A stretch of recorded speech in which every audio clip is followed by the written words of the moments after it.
হলো কি? এটা হলো আজকে সব চাইনিজ আইটেম। এটা ফ্রাইড রাইস। Fried rice. এটা কি? এটা হলো চিলি চিকেন। Chilli chicken. এটা কি? ভেজিটেবল। Chinese vegetable. আচ্ছা, এটা তো হচ্ছে মুরগি ফ্রাই না? চিকেন। আচ্ছা, চিকেন ফ্রাই করতে হবে। এটা তো ওই যে মানে বাড়ি বইরা দিছো, এটা যাতে মানে ঠকানোর বাড়ি, এটা তাই না? না, সুন্দর লেগে দিছি। আচ্ছা আচ্ছা, সুন্দর হল লেগে।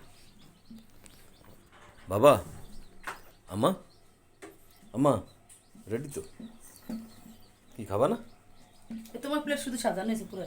ওইটা আমার সময় প্লেট কই দিতে না? সব সাজাইতেছে আস্তে আস্তে। খাও খাও মা। কেমন হয়েছিল না? কি কেমন হয়েছে? ও আঙ্গুল, ওয়াও, মিয়া মিয়া। আচ্ছা, কি আপনারা খাওয়া লাগবো? খাইবো বলে বউ বউ বউ। সবাই ভালো হয়েছে আব্বা? আরে আল্লাহ রে।